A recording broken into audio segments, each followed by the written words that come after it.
If you have ever played a video game or are a fan of single-player RPGs in any way, then you have certainly heard of the Dark Souls series. There's a lot of them, including Bloodborne and Sekiro, or Sekido. It is a series that can seem so intimidating to jump into for the first time due to the level of difficulty in these games that a lot of people may not even bother giving them a chance.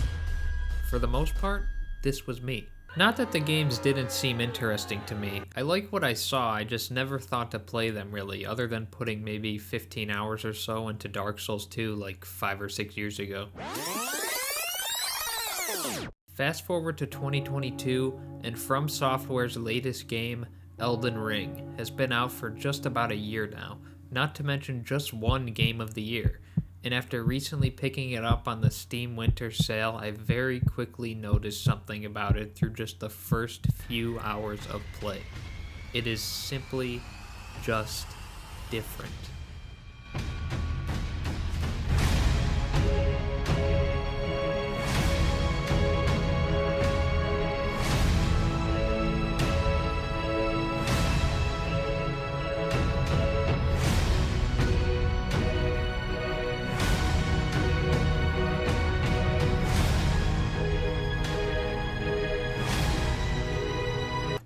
Spoiler alert, yes it is good. Every reviewer and their mother gave this game a 10 out of 10. I was somewhat familiar with the game due to all the coverage of it this past year, but I didn't think much of it when it first came out. I sort of wrote it off as, well, it's from the Dark Souls developers and I never really play those games. And finally jumping into Elden Ring now, boy do I feel like the town fool for not having played it right at launch. I have been absolutely starstruck by what I've seen here. In terms of content, the game is a triumph. The map is staggering with how big it is. Not only is Elden Ring the biggest world in game development history, but it is dense. Like, really dense. Like me being 60 hours into the game and still only seeing a portion of the map dense. Like, Harvey dense. Not to mention the giant capital city that I still have not gained access to yet, as well as everything else that I have no idea is in this game.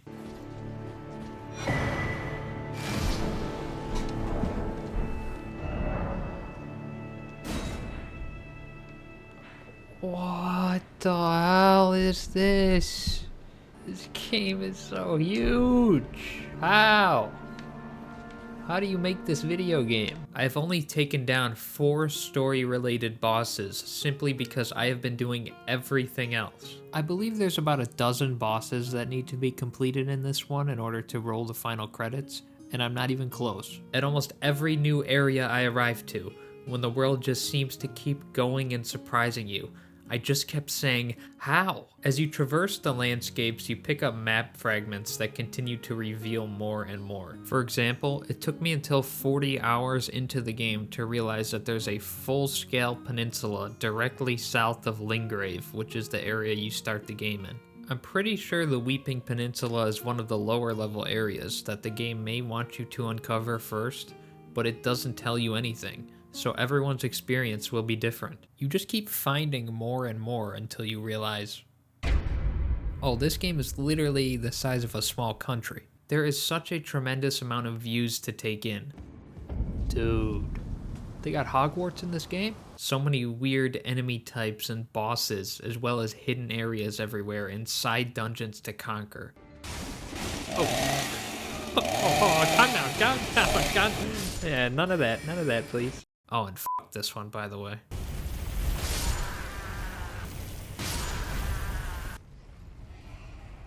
Hello there. Ooh.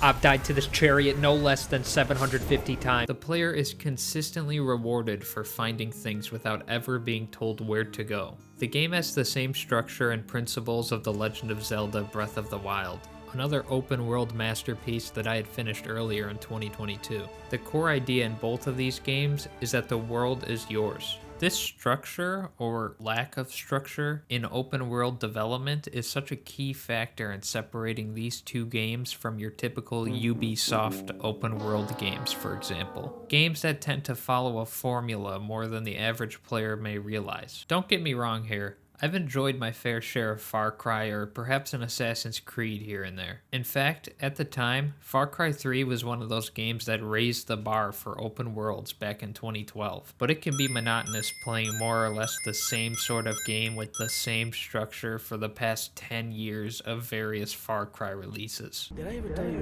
what the definition of insanity is? Insanity is the same exact game being released over and over again. The formula tends to work in this fashion, and tell me if you've heard this one before. Go here, find this, grab this, talk to this person, watch cutscenes, etc. Elden Ring completely throws all of this nonsense out the window. You literally open a door to this world and you are graced with what feels like endless content and total freedom. You will easily spend over 100 hours on your first playthrough because of the sheer amount of variety and the novelty to a game of this stature. On the other hand, a game like Assassin's Creed Valhalla is also very big, but very bloated. And it's sort of big for the wrong reasons. It can be a real bore. It is an example of how having a big world doesn't always mean it's a very good game, but Elden Ring's world doesn't feel artificial or forced. It doesn't want you to constantly talk to uninteresting characters.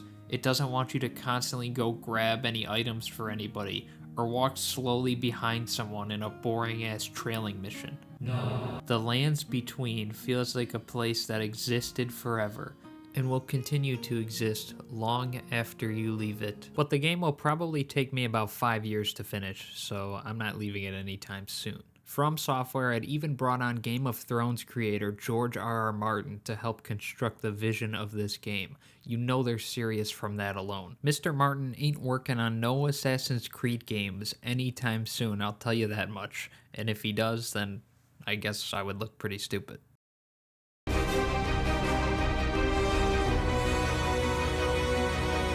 Remember when I said that the Souls series can be intimidating to get into? As an outsider to these games, I can assure you that this is in fact the case. It is quite intimidating. What, I gotta fight this boss again?